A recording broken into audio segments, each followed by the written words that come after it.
Graça e paz, queridos. Uma alegria estar com vocês aqui. Paizão acabou de chegar. Paizão, vem cá dar uma palavra aqui para a igreja.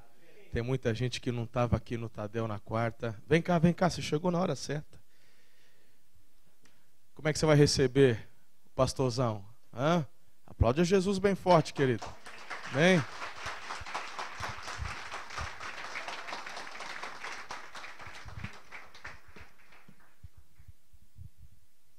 Como há alguém que descar? Tudo bem, gente? Graça e paz. Que bom que você está aí. Estou muito contente de estar aqui com vocês. Eu cheguei um pouquinho atrasado porque a gente almoçou e eu fui atendendo um atrás do outro, e acabei meu último atendimento agora e vim aqui para estar com vocês nesse culto. Quero ouvir a palavra e ser abençoado e edificado junto com vocês. Quero parabenizar o pastor Claudinei, a Júlia, a família, os líderes por esse lindo ministério. E eu sei que o que vocês estão vivendo é só o começo. Eu sei que Deus tem muito mais para vocês. Amém, amados? E que vocês continuem firmes e que esta igreja continue crescendo nessa região e que vocês continuem alcançando os brasileiros, os hispânicos, mas também comecem a alcançar os japoneses, para a glória do Senhor Jesus. Eu sei que Deus vai usar muito, muito a vida de todos vocês. Amém? Vamos ouvir a palavra, que eu sei que é muito importante. A gente vai estar voltando amanhã para o Brasil. Provavelmente eu ainda volte esse ano aqui, né, até o final do ano, e a gente vai ter um tempo juntos, tá bom?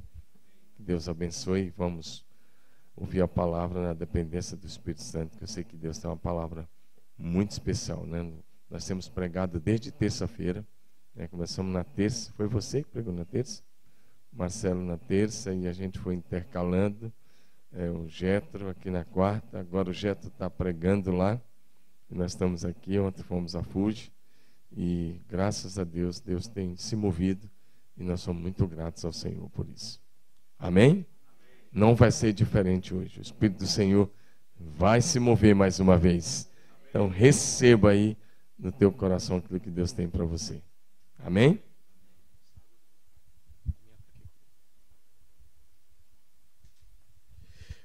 Deixa eu apresentar a minha parte mais bonita. Já que somos um, então ela é a que salva a beleza lá em casa, né? Então fique em pé. Ana, minha esposa, somos casados há 18 anos. Ela é pastora da Rede de Mulheres lá também em Araçatuba. Somos pais de duas lindas filhas, a Karen, que agora em maio faz 17 anos, e da Letícia, que faz 13 no meio do ano. Mas a Letícia já é maior que a Karen, então fica aquela brincadeira, né? Eu sou mais nova, mas sou maior que você, aquela coisa gostosa. Então, nós estamos em Araçatuba desde 2008, chegamos lá em janeiro de 2008, e por graça e misericórdia do Senhor, o Senhor tem nos permitido viver sonhos lindos ali, não é? Quando nós chegamos lá, era uma igreja de 70 anos, 72 anos de idade, que já estava há muito tempo num prédio muito bem localizado, no centro de Araçatuba, mas aos domingos nós reunimos ali 250 pessoas à noite, não passava disso, não é? E nós permitimos o agir do Espírito Santo em nosso meio. Nós abrimos os nossos corações e permitimos Ele soprar e pastorear a igreja. E quando Ele fez isso, querido, tudo mudou, foi transformado. Então hoje para a glória do Senhor, nós temos ali nos finais de semana, são 3 celebrações iguais, idênticas, não é? De manhã, tarde, à noite, e deve, juntando com as crianças, uma média de 3.000 pessoas ali no domingo. Temos 4 igrejas que são extensões, não são congregações, são extensões da igreja, não é? O que acontece na PIB acontece nas extensões, né? Os pastores de lá são membros da minha equipe particular de pastores. Então, são igrejas que já estão aí crescendo. O ano passado abrimos 2 e queremos romper, porque eu recebi do meu pastor querido um alvo e foi confirmado pelo Espírito Santo de abrirmos 100 igrejas, não é? E cada uma dessas igrejas com pelo menos 1.000 membros, e cada uma delas abrindo 10 igrejas. E assim, queridos, a gente vai fazendo o evangelho crescer e prosperar ao redor do mundo. Você pode dizer amém a isso? É uma alegria estar com vocês. Eu trago o abraço caloroso lá de Araçatuba, da igreja, não é? E gostoso ver uma igreja tão gostosa, organizada, bonita, povo bonito, animado, não é? Eu olho para a igreja, eu fico animado, querido. Eu vejo o corpo de Cristo, eu fico animado, porque não há limites. Não há limites. Quando o Senhor está agindo no meio do seu povo, não há limites para o que Ele pode fazer nessa cidade, não há limites do que Ele pode fazer nesse país, não é? Então eu louvo a Deus por suas vidas e eu quero deixar essa palavra. Prossigam, continuem, abram seus corações para o sopro sobrenatural do Espírito Santo todos os dias. Todos os dias. A palavra que o Espírito de Deus colocou no meu coração, e eu já vim do Brasil com essa palavra no meu coração, e eu falei, acho que eu me confundi, porque a forma como o Senhor direcionou ali em Rigachura, no congresso, essa palavra, eu falava, Senhor, o que o Senhor quer falar? E ela saltava, né? Falava, não é essa. Falei, então acho que eu confundi. Aí quando eu fui escalado, né, para estar aqui hoje, me ardeu no coração. Falou assim, essa é a palavra que eu quero que você compartilhe com eles. Então essa palavra, ela não vai falar sobre avivamento? Tem a ver, mas não vai falar diretamente. Ela não vai falar sobre visão, sobre célula, sobre discipulado, não. Vai falar sobre família. E eu creio que o Senhor quer derramar um bálsamo de cura nessa noite em muitos corações.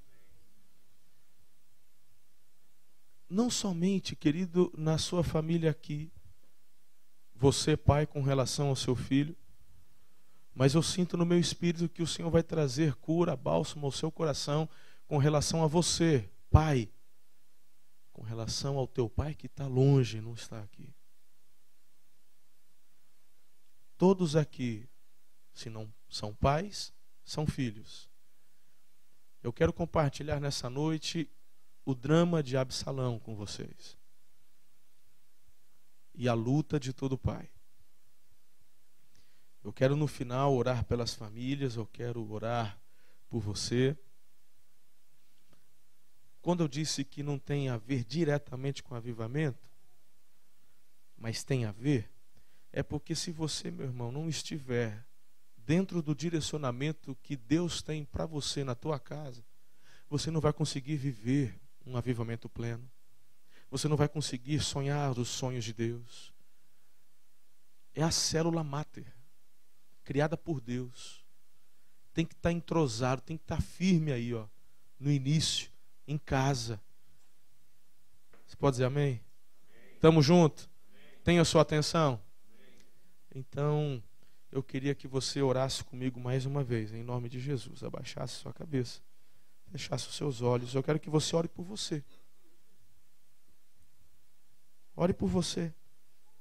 Peça para que o Senhor te ajude a receber essa palavra com o coração aberto e que Ele faça as mudanças, transformações que precisam acontecer. Diga que você está aberto. Fala, Senhor, eu abro o meu coração para receber.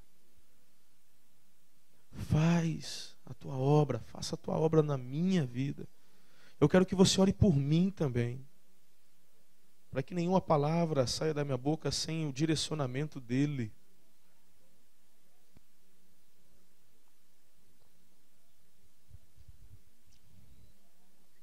Amado Espírito Santo, O Senhor tem o governo da minha vida. O Senhor tem o governo da igreja. Pertence a Jesus. Ele morreu pela igreja. Somos teus conservos, teus escravos. Espírito Santo, tua palavra agora, a palavra do Senhor será ministrada. E eu peço que o Senhor me esconda atrás da cruz de Cristo, para que Ele cresça e que eu diminua. Que a tua palavra traga cura, bálsamo, renovo, transformação, direcionamento, para que o teu povo viva, Senhor, o melhor do Senhor. Em nome de Jesus eu oro com fé. Amém. O drama de Salomão e a luta de todo pai. Muito se ouve falar sobre quebra de maldições. Talvez, se alguns de vocês já fizeram face a face, ou já ouviram falar sobre quebras de maldições, aquela oração que fazemos, às vezes alguém que veio da macumbaria, porque a mãe foi, o pai foi, eu creio nessa oração de renúncia, eu sei de tudo isso. Mas muitas pessoas ficam apenas presas nisso. E se esquecem das maldições que são geradas diariamente por consequência das nossas escolhas. É sobre elas que eu quero falar nessa noite. Você é uma pessoa absolutamente responsável por discernir, por perceber e por impedir que elas cresçam, espalhem-se e criem raízes dentro da sua vida. Eu queria que você abrisse a sua Bíblia no texto de Malaquias, capítulo 4, versículo 6. Eu acho que está tudo aí, aí, deu certinho, né? Amém. Já que está no multimídia, você consegue ler comigo aí? Vamos ler juntos, para não ter versão diferente? Vamos lá? Isso aqui, se não me falha a memória, é NVI. Vamos juntos. Ele converterá o coração dos pais aos filhos e o coração dos filhos aos pais, para que eu não venha e fira a terra com... Vamos ler de novo agora, igual crente? Vamos lá? Ele converterá o coração dos pais aos filhos, o coração dos filhos aos pais, para que eu não venha e fira a terra com maldição. Meu Deus, isso aqui é forte, queridos. Isso é forte. Quem que vai amaldiçoar? É o diabo?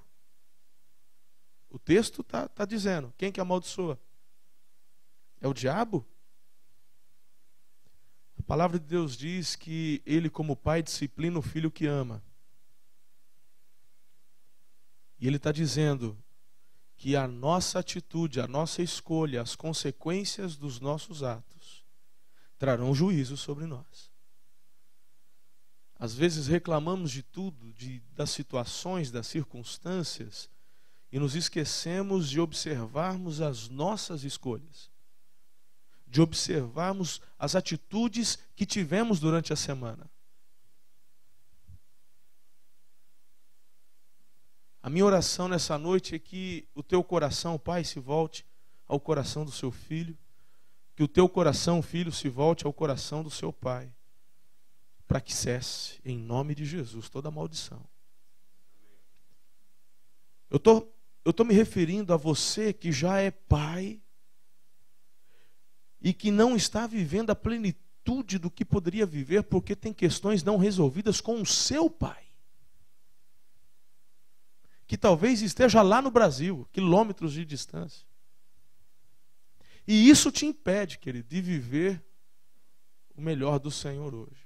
Mas eu não quero me delongar muito nos detalhes aqui. Eu quero ir direto ao texto.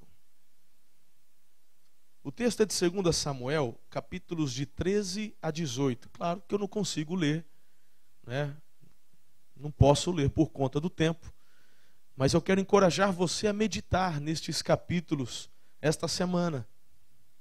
Quem sabe hoje, quando você chegar em casa ainda com tempo, em vez de ligar a televisão, leia a palavra. Abra sua Bíblia em 2 Samuel e vai ler o capítulo 13, 14, 15 até o 18. porque nesses capítulos você consegue observar e entender tudo que eu vou te falar hoje aqui. Dentro destes capítulos eu tenho algumas lições preciosas para os nossos corações. A primeira lição, porque nós vamos falar sobre Absalão, sobre Davi, e a primeira lição que a gente aprende é que boas intenções não são suficientes para evitar a maldição familiar. Boas intenções não são suficientes para evitar a maldição familiar. Quando eu olho para a vida de Davi, eu vejo ele colocando o nome nos filhos. Davi tinha mais de 20 filhos. E eu vejo ele colocando o nome, por exemplo, de Adonias.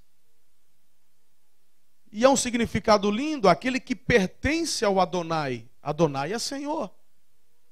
Quando eu vejo ele colocando o nome em Salomão, uau, príncipe da paz. E de fato, Salomão, durante seus anos de reinado, ele usufruiu de paz. Eu vejo ele colocando o nome no filho de Absalão, ou Absalom, que é o pai da paz. E eu vejo, porque naquela época, não é como hoje, que às vezes as pessoas colocam o nome nos filhos só porque soa bonito o nome, mas naquela época tinha a ver com a personalidade, tinha a ver com aquilo que o pai de fato ansiava, desejava. E a gente vê que Davi tinha boas intenções aqui. O que pertence ao Senhor, o príncipe, o que experimenta a paz, o pai da paz. Interessante. Agora, em nome de Jesus, presta atenção no que eu vou te falar. Conquanto Davi fosse um pai que sonhasse o bem com seus filhos, no entanto, ele não era capaz de transformar suas boas intenções em investimento de vida na existência dos filhos. Não basta boas intenções. Ei, pai, quando você pegou seu filho no colo, você se lembra desse dia?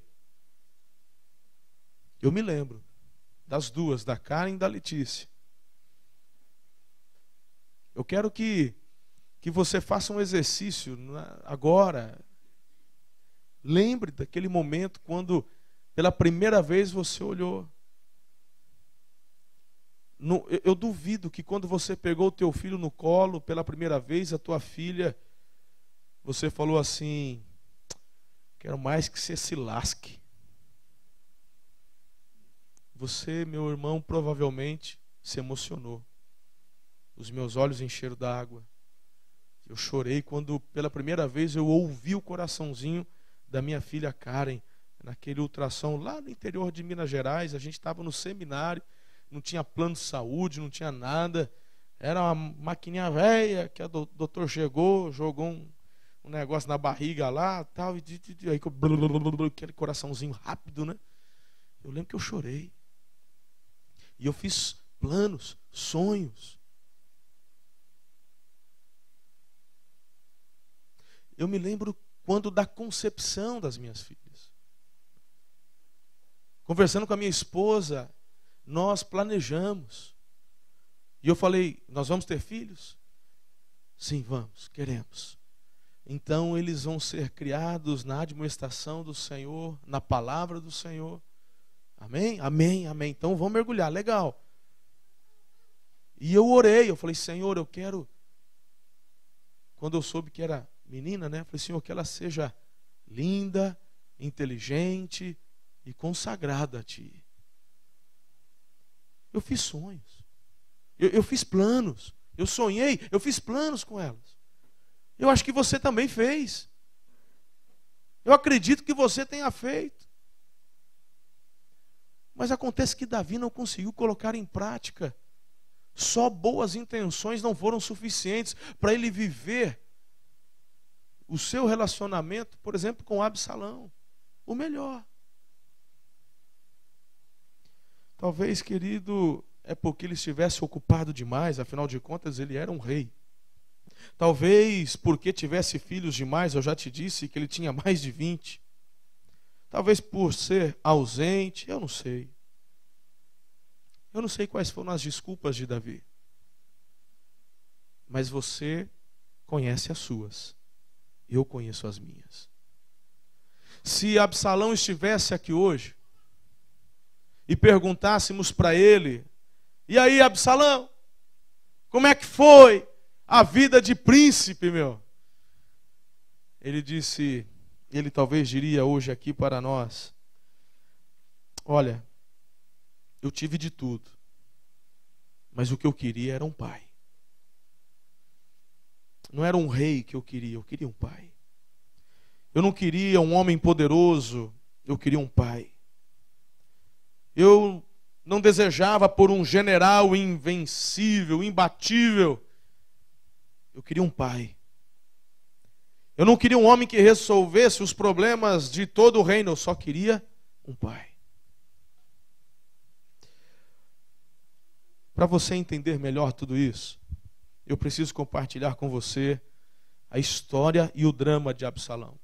Talvez alguns aqui, alguns mais novos, talvez não conheçam a história. Talvez estejam até um pouco perdidos dentro dessa introdução.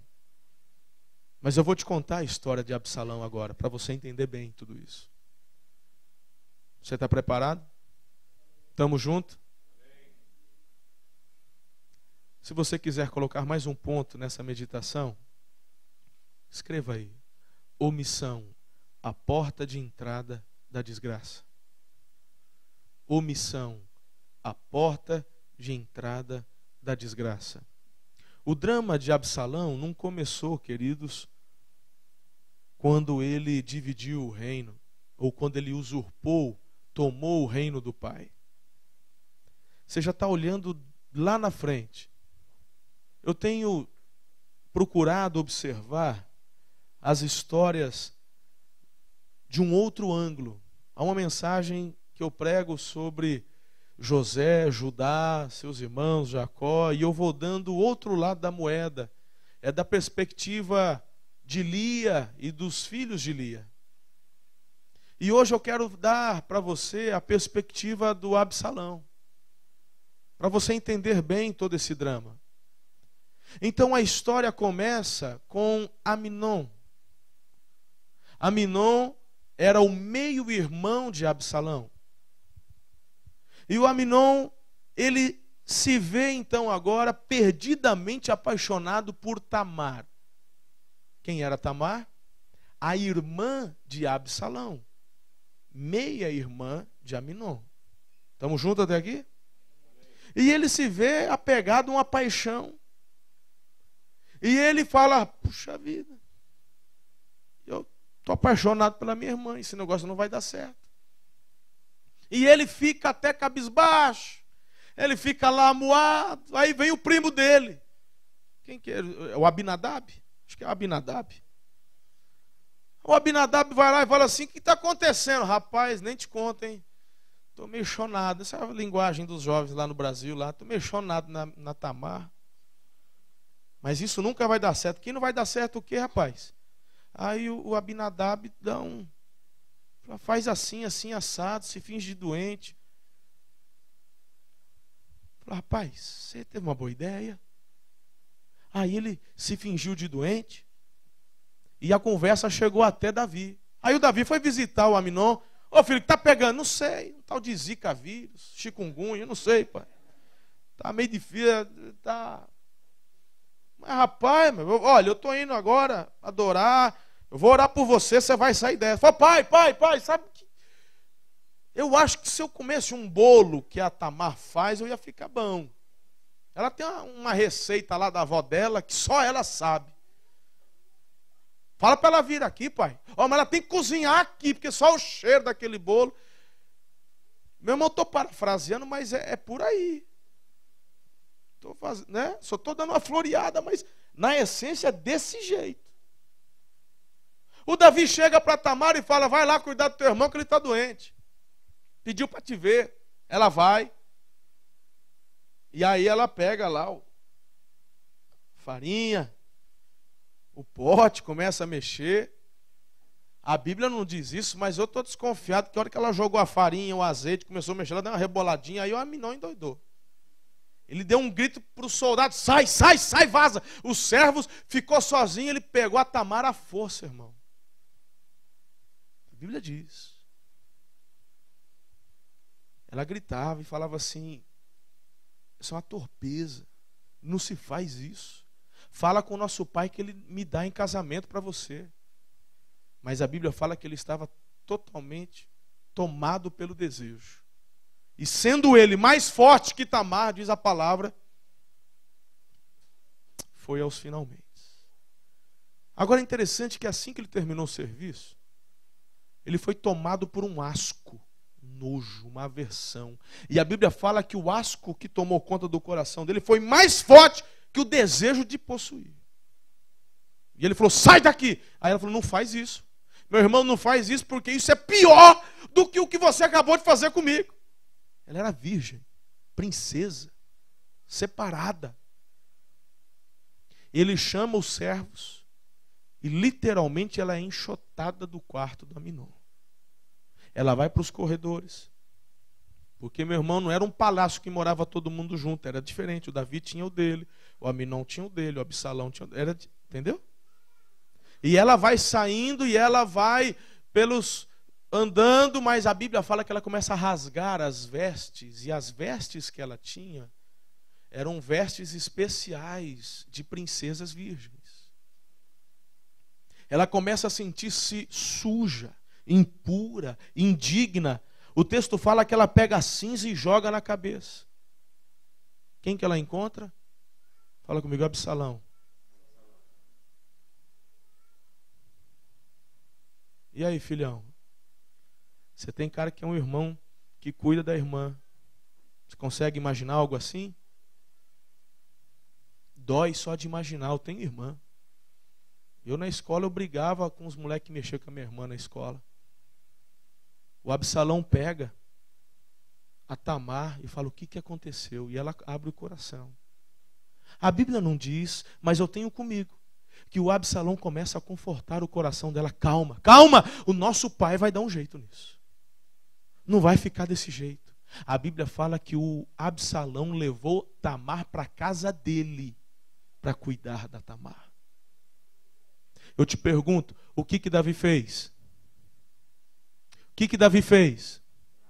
Repita comigo: a omissão. A omissão é a porta de entrada da desgraça. Davi não fez nada. A Tamar ficou 2 anos na casa de Absalão. 2 anos. E eu fico imaginando, todos os dias, o Absalão ali, confortando a irmã, dizendo: calma, o nosso pai vai fazer alguma coisa. O nosso pai vai disciplinar o Aminon. Isso não se faz. Isso não é um absurdo. Calma, calma, irmã, calma, calma, vai dar tudo certo. Pois Davi não repreende Aminon. O Davi sequer vai visitar a Tamar para pegá-la no colo e falar: filha, vem cá, filha.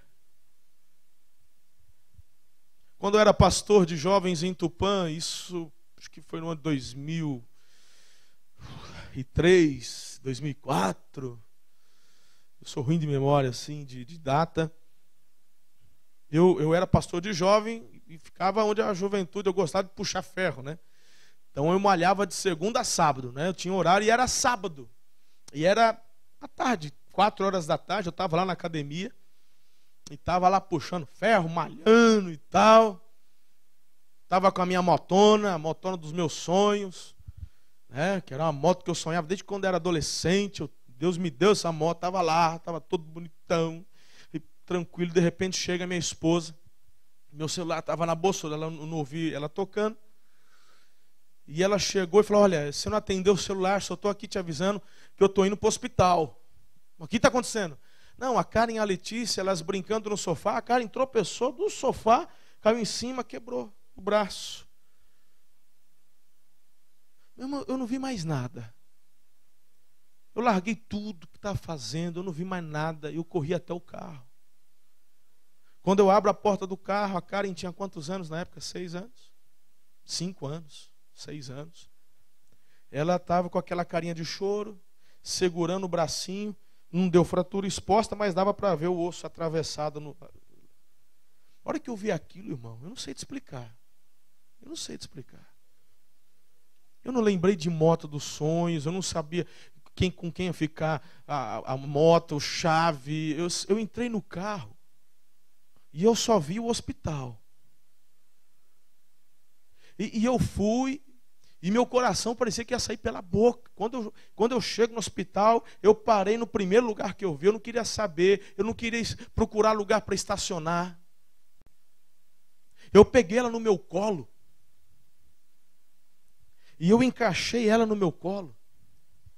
E eu falei, eu quero um médico.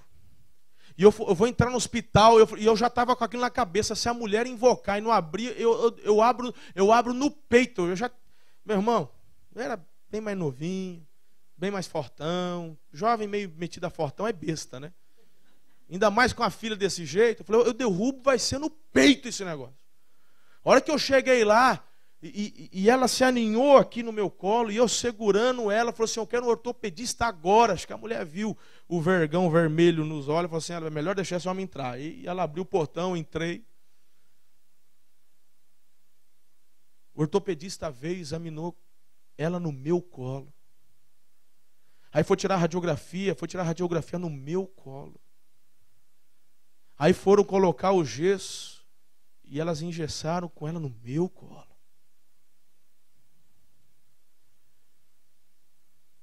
Mas a Tamar, por 2 anos, estava esperando o colo de Davi e não teve.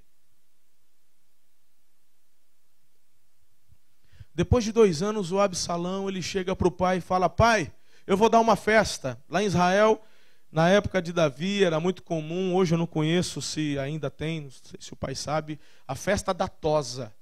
É quando pegavam as ovelhas e faziam tosa, porque naquela época tosa, meu irmão, lã era o quê? Era shopping, não é? É igual você quando pega o pagamento e vai para o shopping comprar uma blusa nova. Por isso que tinha festa. Da ovelha fazia-se roupa. Então dava-se uma festa muito bacana. E o Absalão fala, pai, eu vou dar uma festa, eu quero que o senhor vá. E todo mundo, o Davi falou, filhão, não vou não, hein? Vai te dar muita despesa. Deixa para lá, vai lá, vai em paz. Ô pai, então manda o Aminon. Aí o Davi era um homem vivido e perspicaz. É interessante que o Davi fala, por que você quer levar o Aminon? Leva os seus irmãos todos. E o Absalão fala, ok. Está fechado. E eles vão então para a festa. Num determinado momento, o Absalão já tinha combinado com os servos dele. Falou, enche o Aminon de vinho. A hora que ele estiver meio chumbriagado, né? É igual para matar peru, né? Dá uma maciada na carne. Aí eu dou o sinal para vocês, vocês matam o Aminon. E foi o que aconteceu. Ao sinal de Absalão, Aminon foi assassinado. Estava todos os filhos de Davi reunidos no local. Aí, meu irmão, um mensageiro chega até Davi e fala, seus filhos todos morreram. O Absalão matou todo mundo. Era o WhatsApp da época. Entendeu? Era o mensageiro. Sempre tinha um de butuca esperando para correr, para chegar a notícia para o rei. É a mesma coisa de hoje, irmão. Quando chega aqueles WhatsApp atravessados, porque não sei o quê, porque a Dilma renunciou, e daí chega o moderador do grupo, não é nada disso. Chega o pastor no grupo e fala, gente, vamos prestar atenção, vamos dar a notícia direito. Foi a mesma coisa com Davi. Davi, não é bem assim, só morreu o Aminon. A Bíblia diz que cada um pegou o jumento e depois foram chegando os filhos. O Absalão, ele vai para a casa do avô. E ele fica na casa do avô por 3 anos. 3 anos. Eu te pergunto, o que Davi fez? Repita comigo. A omissão é a porta de entrada da desgraça. 3 anos. 3 anos. Eu estou falando do rei Davi. Eu estou falando daquele que tem condições de pegar os seus soldados e falar assim, vai buscar o Absalão. Eu quero falar com ele ainda hoje. Mas ele não faz nada. Depois de 3 anos, o Absalão ele manda um recado. Ele fala assim, ou o meu pai me olha nos olhos, ou ele me mata. Eu prefiro morrer. Aí o Davi, o intermediador aí da conversa é o Joabe, o general de Davi. Fala, vai, manda chamar o menino, vai, traz ele. E o Absalão entra. Eu fico imaginando, querido, o coração do Absalão. Eu falei, hoje eu vou poder abrir meu coração. Hoje eu vou poder falar tudo que está aqui doendo, ó. Tudo que dá esse nó na minha garganta aqui, ó. Tudo que eu queria. Hoje não tem problema se meu pai quiser me excomungar, me matar, mas hoje eu falo. Hoje eu olho nos olhos dele. Hoje eu ponho tudo para fora. Ele entra. O texto fala que Davi chegou, deu um beijo no Absalão e dispensou ele.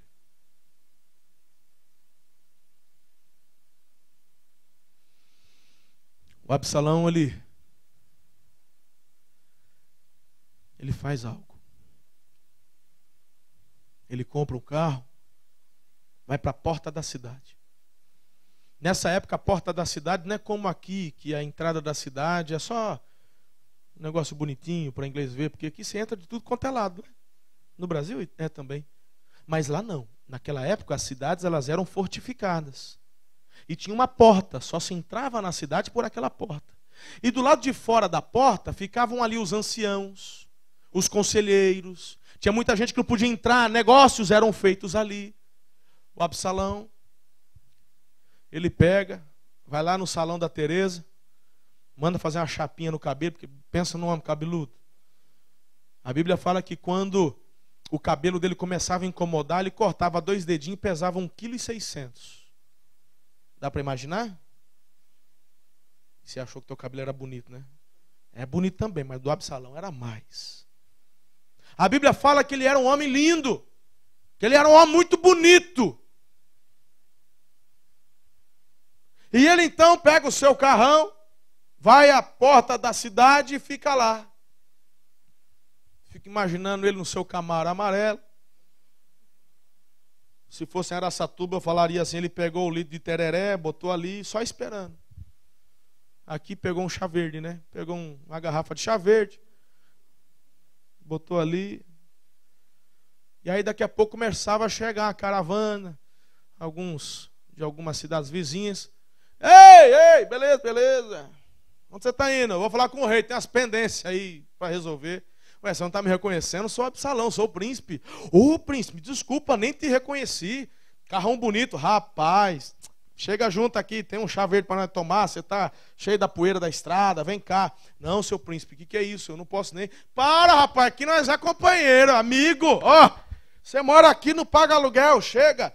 Vem cá. E aí o Absalão fazia, meu irmão. Sabe aquela... Está entendendo? Está tudo no texto. Tirando os exageros da versão do pastor Marcelo. E ele foi fazendo isso, dia após dia. Dia após dia. Dia após dia. Quando ele percebe, porque ele falava assim, se tivesse rei em Israel. Mas pera, mas tem, é Davi. Mas ele está falando assim, mas é um rei que não vale nada. O rei está preocupado só com as coisas emocionais, mas está faltando é justiça. Porque eu, se for eleito, vou fazer justiça nessa terra. E essa conversa, meu irmão, dia após dia, quando Absalão percebeu que já tinha tomado conta, que muita gente estava do lado dele, principalmente o pessoal lá de Hebrom, ele pega 200 soldados, E ele combinou com o pessoal de Hebrom. Falou assim, quando eu chegar em Hebrom, toca o chofar e começa a gritar, Absalão é rei. E não é que deu certo? E ele foi aclamado rei. E ele move o coração do pessoal de Hebrom e fala, vamos descer em Jerusalém e vamos tomar o reino do meu pai. E quando Davi percebe que Absalão estava descendo para tomar o reino, ele é aconselhado a deixar. E ele recebe esse conselho. Ele se afasta, pega os seus conselheiros, ele deixa apenas algumas pessoas ali na sua casa.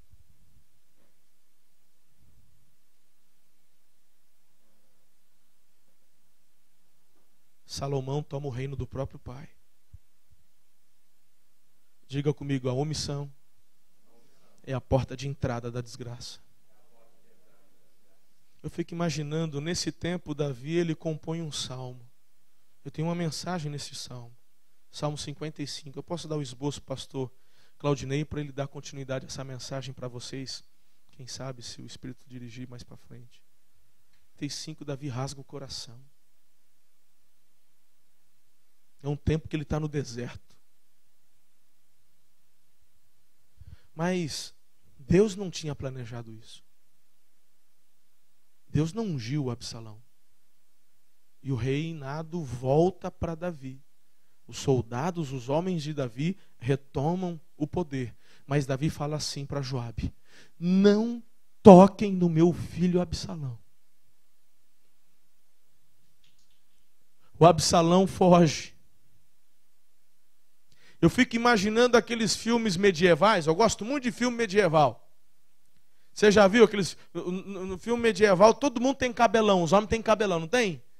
Então quando a Bíblia fala que o Absalão tinha cabelão, eu fico imaginando ele fugindo no cavalo e aquele cabelo esvoaçante. A Bíblia fala que ele prendeu o seu cabelo num arbusto. Eu gosto de imaginar ele prendendo os cabelos numa árvore, mas conhecendo a geografia de Israel, é bem provável que era um arbusto pequeno. E ele enroscou esse cabelo no arbusto, o cavalo foi, ele ficou. E a Bíblia fala que ele ficou preso pelos cabelos. E eu fico imaginando ele pegar aquele cabelo, puxando o cabelo. Falou, oh, desgraça de tratamento com babosa, ficou forte demais. Ele tentando, e não quebrava. Quem estava no calcanhar dele era Joabe. Joabe chega, olha aquilo e fala, e mata Absalão. Sabe o que é triste? É triste quando Davi ouve a notícia. E ele fala, Absalão! Absalão, meu filho, Absalão! Ei, Davi, tarde demais. Ele não pode te ouvir mais. Ele estava te esperando há pelo menos 5 anos atrás, Davi. Quando a própria irmã foi estuprada por Aminon. Ele estava te esperando, Davi, desde que ele cometeu aquela torpeza de assassinar o irmão. Ele está te esperando há muito tempo. Agora, Davi, ele não pode te ouvir mais. Como pastor, eu já fiz muito velório. Eu já fiz velório de recém-nascidos, de bebês, crianças, jovens, adolescentes, adultos. Eu me recordo em Araçatuba, fazendo o velório de uma família que não era da igreja. Um jovem de 18 anos, cheio de saúde, foi fazer uma redução bariátrica, nem precisava. Foi fazer, na mesa de cirurgia ficou, morreu. Depois eu soube que não tinha o pai um bom relacionamento com o filho. O pai era ausente. E eu parece que via Davi naquele caixão, debruçado sobre o filho. Aquele pai gritava, filho, filho, filho. Ei, sinto muito. Já foi.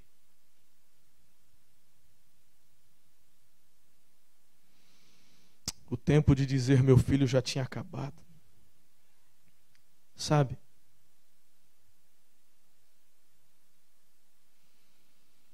Às vezes perdemos muito tempo para entender que precisamos dizer: meu filho, minha filha, eu estou aqui, volta para casa. Eu estou de braços abertos esperando você. Filho, filho, eu estou aqui, eu quero ser teu amigo, eu quero ajudá-lo. Filho, eu estou aqui para te perdoar e eu também estou aqui para te pedir perdão. Ei, não seja omisso. Não seja omisso. Porque a omissão é a porta de entrada da desgraça. O que a gente pode aprender com o drama de Absalão? Há algumas lições aqui. Estamos juntos ainda? O que eu aprendo é que você não pode transferir responsabilidades intransferíveis. Deus te colocou como pai. Deus te levantou como mãe. Há responsabilidades que Ele deu para você que não vai dar para mais ninguém. Essa responsabilidade não pode ser atribuída ao pastor, não pode ser atribuída ao líder de célula, não pode ser atribuída ao discipulador, não pode ser atribuída à igreja, não pode ser atribuída à escola, ao governo. É sua responsabilidade. Eu olho para Davi e ele transfere para Absalão o dever que era dele de confortar a filha. Era dever dele como Davi. Onde está a Tamar? Está lá na casa de Absalão. Ah, tudo bem, ele cuida dela, ele é um bom irmão. Ele transfere a responsabilidade para os filhos. Quando desconfia de alguma coisa, de algum problema que poderia acontecer com relação a Absalão e Aminon. Ele fala: leva os teus irmãos. E ele transfere a responsabilidade que era dele.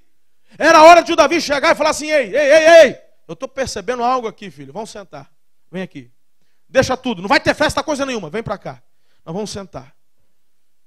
O que está passando no teu coração? Se de repente acontecesse isso, era a hora onde ele vomitaria tudo que estava aqui dentro, ó, entalado, tudo que Satanás já estava turbinando, né, trazendo. E o Davi poderia trazer então a cura para a alma de Absalão. Ele transfere a responsabilidade para o sogro. Opa, o avô dele é uma boa pessoa, vai poder aconselhar. Onde já se viu matar o irmão, mas não está lá com... está com o sogro, deixa lá, quem sabe ele aprende alguma coisa. É sua responsabilidade, Davi. Não é do sogro.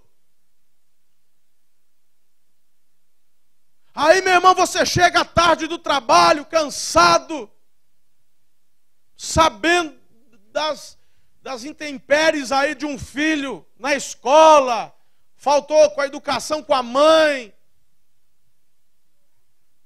Aí, o que você faz? Nada. Afinal de contas, já trabalhei 10 horas hoje, 11 horas. Eu mereço... Não sei se você consegue ver o William Bonner daqui. Não? Consegue? Está perdendo nada. Deixa eu assistir o Jornal Nacional, deixa eu ver o que está acontecendo. Cadê? Vai dar tsunami, não vai? Vai dar tufão, vai nevar. Ih, olha o cafuncho chegando. Ih, lá, vai. Deixa eu ver aqui o que vai acontecer. Deixa eu descansar. E você vai transferindo. Ei, sabe essa conversa que o tempo é um bom remédio? Já ouviu isso? Já ouviu falar? Deixa que o tempo cura. Meu irmão, isso não está na Bíblia, não. Se alguém inventou isso, deve ter sido o diabo. Porque quando eu olho para Jesus, na primeira oportunidade que ele tem, ele chega para Pedro e fala: Pedro, você me ama? Te amo sim, Senhor. Você me ama? Te amo sim, Senhor. Você me ama? Tipo, você está lembrado que você me negou 3 vezes? O Pedro, ele não ouve um recadinho do João. Olha, Jesus mandou chamar a tua atenção, que você negou ele 3 vezes. Não, estou ligado. Não, mas Jesus falou que está tudo bem, viu? Manda bala, tal, continua aí, você é o cara legal. Jesus, meu irmão, ele vai e conversa, ele trata. Ele não deixa para depois. Quando ele olha para Pedro e fala assim, rapaz, eu acho que vai pegar pro teu lado. Ele fala, ô Pedro, o Satanás está te peneirando, estou orando por você, viu? Ai Jesus, isso é ofensivo. Vai falar que o diabo tá querendo. Já viu gente assim? Você vai orar, falou, repreendeu o inimigo. Ai pastor, vai repreender o inimigo em mim? Está me chamando de endemoniado agora, pastor? Hã? Jesus é o camarada que chega para Tomé e fala, ei, põe o dedo aqui, ué. Não foi você que falou que só vê crendo? Jesus é o Senhor que te olha nos olhos e trata e fala, porque Ele não transfere responsabilidades intransferíveis. E Ele nos ensina. Como Pai amoroso, Ele nos corrige, nos ensina, nos conforta. Mas você transfere, filho. Você está deixando para a professora da escola dar educação para o teu filho. Ei, ele está lá para aprender a ler, escrever. Mas educação quem dá é você. Eu não sei como é que está aqui no Japão. Mas no Brasil está ficando feio o negócio, pai. Ficando feio. É filho mandando no pai. É filho dando tapa na cara do pai. É filho que não tem educação. As escolas estão de mal a pior. Escola pública, está impossível deixar um filho estudar na escola pública.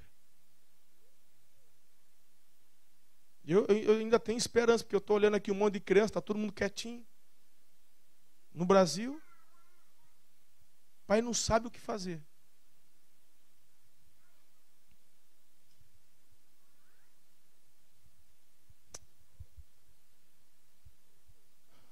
São responsabilidades que você não pode transferir. Eu não estou falando da quantidade de tempo, querido. Minha vida é corrida também, muito corrida. Eu estou falando da qualidade de tempo. Eu estou falando da qualidade de tempo. Davi não precisava gastar muito tempo, não.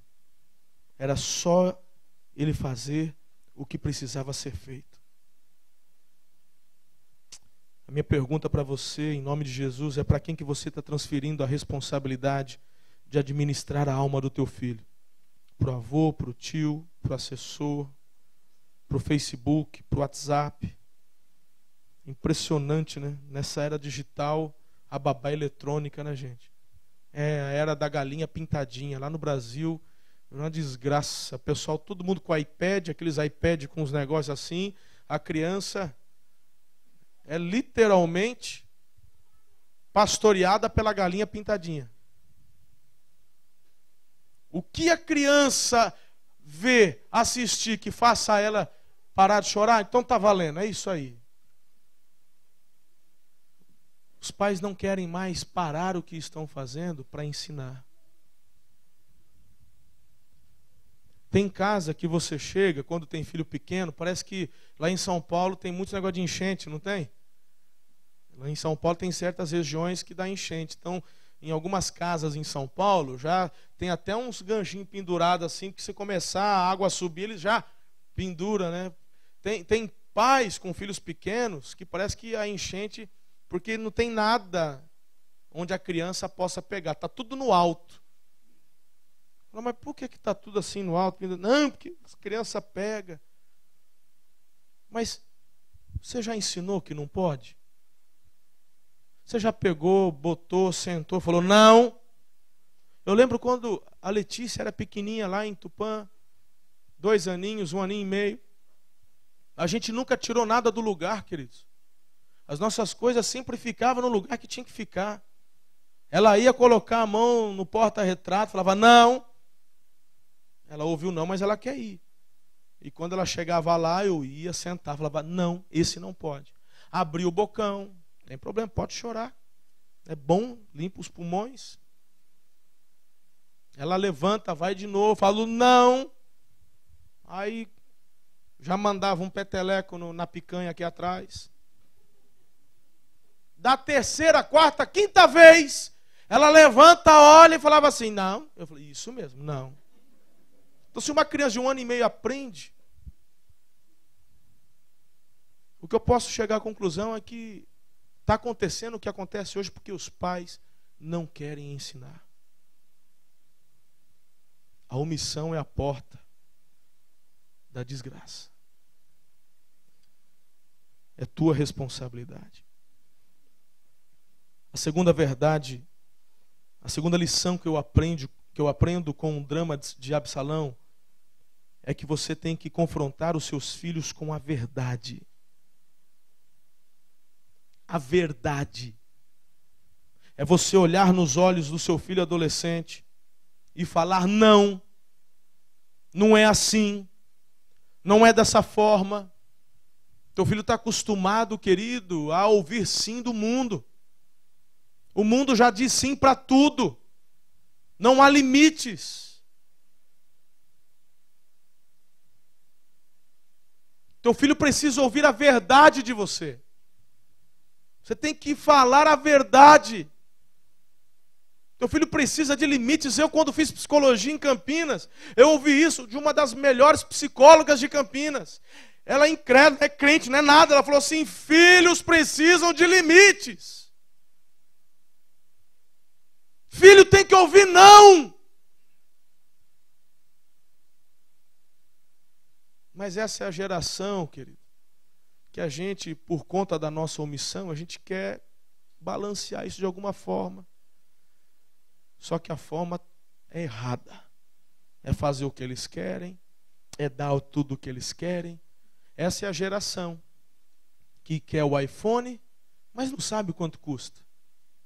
Em Araçatuba, eu estava na loja da Apple certa vez, e aí estava conversando com o gerente da loja. Ele falou: rapaz, você não sabe o que aconteceu. Eu estava esperando o meu notebook, estava consertando, e ele entrando no assunto, vendo, falou: rapaz, mas tá caro, hein, o iPhone. Eu falei: rapaz, tá caro. Eu falei: mas, e vende? Eu falei: vende, hein. É interessante. Ele falou: pastor, tem gente que chega aqui com 3, 4 cartões. Ele pega o cartão da mãe, da tia, da avó, e vai passando no limite de cada um. Passa 500 aqui, 1.000 ali, 300 aqui, até dar o valor. Eu falei: é mesmo? Ele falou: rapaz, semana passada chegou um pai aqui. Ele comprou o iPhone que a filha queria. Era até um japonês, ele falou. Era um japonês, um senhor. E aí, quando foi no dia seguinte, volta ele e a filha, adolescente de uns 17 anos, toda topetuda. Você vê que o pai teve que dividir em 15 vezes o celular para dar de presente para a filha. O cara é um trabalhador. Você dividir um iPhone em 15 vezes? Hã? Chega lá, diz que a menina falou assim: eu não quero essa porcaria. Falou: mas está com algum defeito? Eu quero de 64 GB. Tinha pego de menos de 32 lá, era 16. Essa porcaria não serve para nada. Falou: filha, mas o pai não pode comprar. Então você não pode comprar, eu não quero de 16, tem que ser de 64. O vendedor falou assim, o gerente falou assim: eu tive vontade de dar um tapa na cara dela. Você está de brincadeira? Ele falou: aconteceu desse jeito. Ela largou o celular, virou as costas e saiu. Aquele senhor pega o celular, todo envergonhado, falou: desculpa, e vai embora. Essa é a geração que está sendo formada hoje.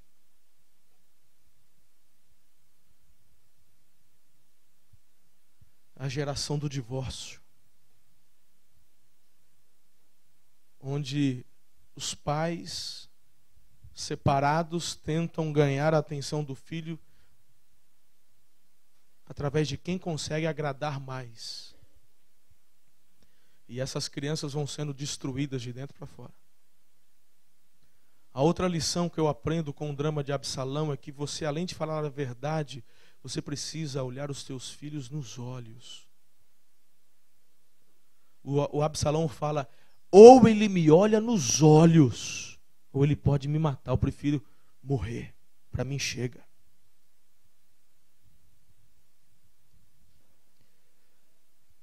Queridos, deixa eu te falar uma coisa. Eu quero caminhar para a conclusão dessa meditação.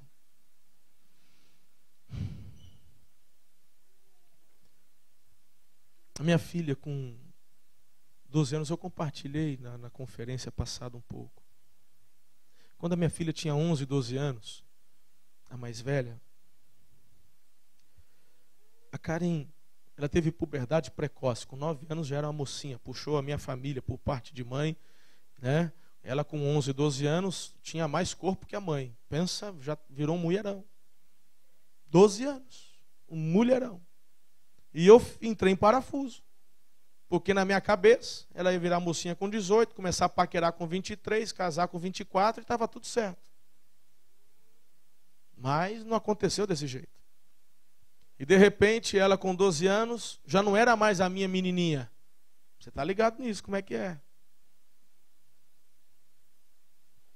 O corpo transformou. 2 montes vieram, não sei de onde. E eu falei, fiquei confuso. Pode abraçar, não pode? Meu irmão, fiquei. E aí eu fui para o outro extremo. Eu fiquei um pai muito austero. Que começou a aparecer um Zé Mané lá da igreja de 16, 17 anos, pedindo para namorar minha filha. Aí que eu... Rapaz, quase que eu varo a mesa. Porque o cara foi no meu gabinete pedir minha filha em namoro. Foi para ela, uma criança de 11 anos, rapaz. Olha...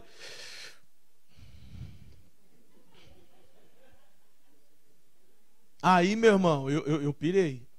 Pirei na batatinha. Aí eu chegava em casa e minha filha era uma criança de 11 anos. Um corpão de mulher, mas com 11, uma menina. E às vezes ela estava lá, calorão de Araçatuba, uma média de 39, 40 graus. Né? E eu chegava lá, vai botar uma roupa decente, menina. Que negócio é esse e tal? Ah, essa janela aberta. E meu irmão botava o terror em casa. Um dia minha esposa fala assim, isso foi em 2012, eu acho. Minha esposa fala assim, você está perdendo a tua filha. Que perdendo a filha? Sou pai dela? Sou pastor? Que negócio é esse? E aquilo ficou. E no nosso discipulado, a gente estava iniciando, não fazia muito tempo que estava no discipulado, 1 ano talvez, né, pastor? Um pouco mais. A gente não esconde nada, não. E o que a pastora fala, a Ana fala para a pastora, ela pode compartilhar com meu pai, a conversa cruza. A gente dá autorização para a conversa cruzar lá, porque a gente quer crescer. Aí quando chegou no MDA, o pastor Domingo falou, como é que tá? Tá tudo bem, pastor, tá na pegada. E a igreja, crescendo, tá uma maravilha. Aí ele falou assim, e a Karen? Eu falei, a Ana me dedurou. Quando ele já fez a pergunta colocada, é igual o soco no fígado, né, meu irmão? Eu já sabia, falei, a Ana me dedurou. Falou, pai, a Ana me disse que eu estou perdendo ela e tal. Quem está pregando essa mensagem para você não é um cara que é o dono da razão. É um camarada que quase perdeu o coração da filha. Por causa do meu orgulho, da minha arrogância, da minha prepotência. Eu não estou aqui para bancar uma de bonzão. Eu estou aqui, querido, para te dizer que se você se humilhar, se arrepender, olhar teus filhos nos olhos, confessar teus erros, falar, eu tenho sido omisso, eu tenho me preocupado mais com o trabalho, com o dinheiro, com o meu descanso do que dar atenção para você. Eu estou aqui para te dizer que o Senhor é o maior interessado em fazer com que o teu coração se volte para o teu filho e o coração do teu filho se volte a você. Minha filha hoje vai fazer 17 anos, já praticamente falta pouco para completar 17. Quando ela fez 15 anos, eu perguntei, o que você quer? Você quer uma festinha para as amigas? 15 anos, né? Aqui, eu sei que é uma festa bonita quando faz 18, né? Lá, vocês devem saber. Eu falei, não, pai, queria viajar com a família. Nós fizemos uma viagem a Caldas Novas, com a família, que ela escolheu. E aí, eu e Ana decidimos dar uma viagem para ela, para Israel, e ela foi comigo para Israel. E nós ficamos 13, 14 dias juntos, dormindo juntos, comendo juntos, voando juntos, no ônibus juntos. E deixa eu te falar, querido, foi uma viagem extraordinária. Eu olhava, me emocionava e disse: obrigado, Senhor. Porque quando há quebrantamento, arrependimento e obediência ao que a palavra de Deus ensina, a maldição é retirada. Não preciso inventar, meu pai estava comigo na viagem, ele viu como é que foi essa viagem entre eu e a Karen. E ela fala: foi a melhor viagem que eu fiz na vida.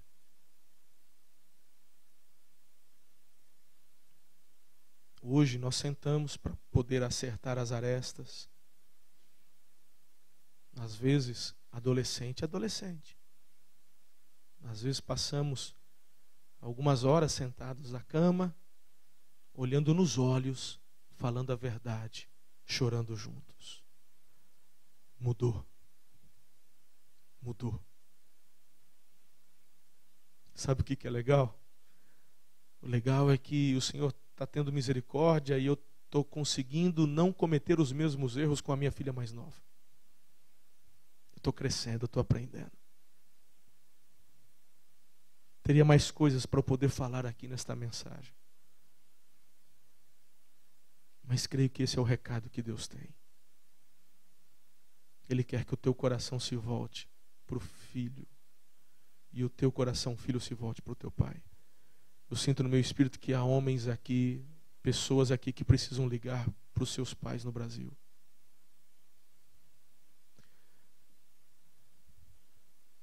E falar: pai, eu te amo. Me perdoa. Meu irmão, eu sei que tem culturas e culturas. O japonês é meio fechado. Eu cresci entre japoneses. Lá em Tupã eu fazia parte do Kaikan, com a colônia ali de japoneses. Eu nasci em Tupã, pertinho de Bastos, que é uma cidade tem mais japoneses ali na região. E no Kaikan eu era judoca, né? Desde menininho, fazendo judô. Eu cresci, eu sei como é que é essa cultura. Deixa eu te falar uma coisa. Quem manda em você não é a cultura, é o Espírito Santo. Quem dirige os seus passos são os princípios da palavra e não o que a cultura prega.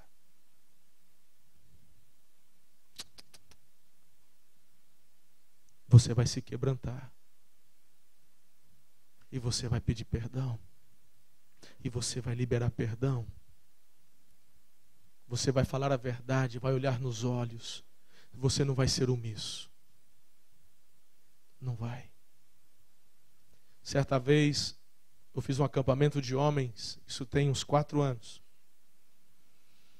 O pastor Gilberto falou sobre essa questão do relacionamento familiar, do amor. E um homem, o apelido dele é Jacaré, eu nem sei o nome dele, só sei que o apelido é Jacaré. 30 e poucos anos, 35 anos, um baita de um morenão de 1,90 m. E ele estava lá e esse homem, rapaz, começa a chorar. A hora que termina a mensagem, ele pega o celular, nós estávamos no acampamento, lá em Panorama, e ele vai para embaixo de uma árvore, pega o telefone e liga para a mãe. Fala: mãe, fala, filho, estou aqui para ligar, só para dizer para a senhora que eu te amo. Ô filho, o que está acontecendo? Está tudo bem com você? Mãe, está tudo bem. É que eu estou aqui no acampamento com o pessoal da igreja. Ele havia se convertido há poucos meses. Estou com o pessoal da igreja aqui. Mãe, eu preciso te falar, eu te amo. Ô meu filho, você está passando algum problema? Fala para a mãe, não esconde nada da mãe. Não, mãe, é que eu quero falar que eu te amo. Filho, você está preso, filho. Fala para a mãe, a mãe... Mãe, eu não estou preso, eu estou no acampamento da igreja, eu quero falar que eu te amo. Tá bom, filho, desligou. Deu 3 minutos, o irmão mais velho dele liga: moleque, o que você está aprontando? A mãe está desesperada, chorando aqui, ela está achando que você está preso. Estou com o povo da igreja, o Espírito Santo está tocando meu coração. É porque ele nunca na vida tinha dito que amava a mãe. Foi a primeira vez na vida, aos 35 anos de idade.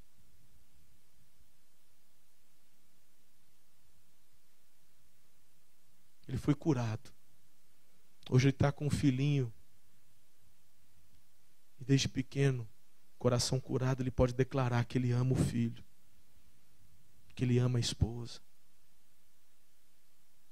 Ele fechou a porta da omissão. Eu acredito que muitos aqui estão sendo tocados nessa noite. Eu quero encerrar orando pelas famílias. Eu quero convidar você a se colocar em pé. E eu quero só deixar esse conselho e essa orientação para você nessa noite. O que o Senhor mandar você fazer, faça. Sabe o que eu tenho aprendido? Se o Senhor me trouxe do Brasil só para te falar isso hoje, já valeu a pena.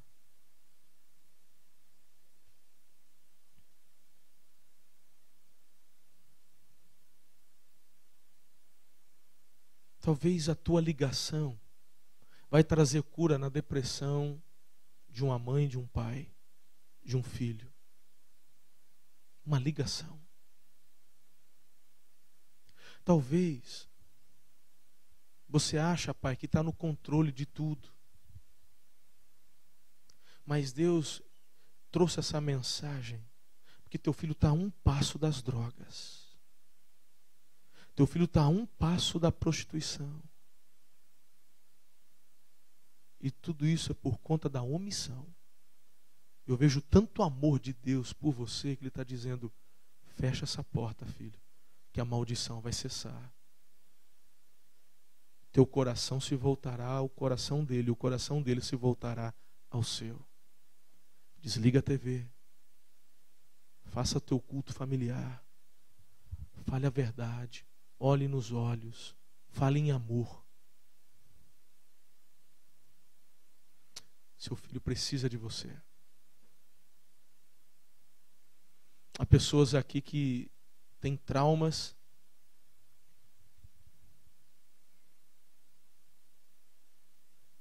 Dificuldades que tiveram com relação aos seus pais durante a adolescência. Muitos traumas que acontecem na adolescência geram rebeldia.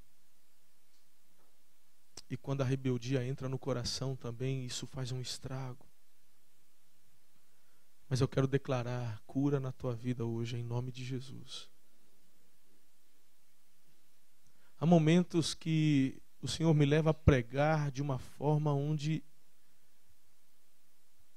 a minha voz chega até a acabar. Mas o que eu sinto é que a forma como Ele está fazendo hoje, de uma forma tão simples, é que está em profundo a tua alma para trazer bálsamo de cura. Eu quero orar por você nessa noite. Em nome de Jesus. Em nome de Jesus. Eu acredito em marcos que o Senhor nos proporciona. E eu gosto muito. Hoje mesmo foi um marco na minha vida de manhã. Eu não vou esquecer do que aconteceu hoje de manhã na minha vida, do que Deus falou comigo, do que Ele ministrou. E eu quero dar essa oportunidade, eu quero orar por você. Eu acredito que há pais que estão se identificando comigo, que estão dizendo: eu entendo, eu vejo, mas eu não consigo. O Senhor me ajudou, vai te ajudar. Esse apelo é para você. Esse apelo é para você, filho, que sente no teu coração como Absalão, o desejo de abrir, mas também calou-se. Porque a responsabilidade não é só de Davi, também é de Absalão. Absalão não era nenhum menino, era um homem casado. Você sabia que o Absalão teve uma filha e colocou o nome da filha de Tamar? Olha a mágoa no coração. Quando Absalão coloca o nome na filha de Tamar, é como se ele estivesse dizendo assim: o meu pai não conseguiu cuidar, mas eu, Tamar, vou cuidar de você. Eu vou ser o pai para você que o meu pai não foi para minha irmã. Ele era um homem casado, mas precisava de cura. Então, há filhos aqui que precisam liberar perdão a pais por aquilo que o pai fez, por aquilo que o pai deixou de fazer. Essa é cura na tua vida hoje. Em nome de Jesus. Fruto da tua escolha, querido. É você quem determina.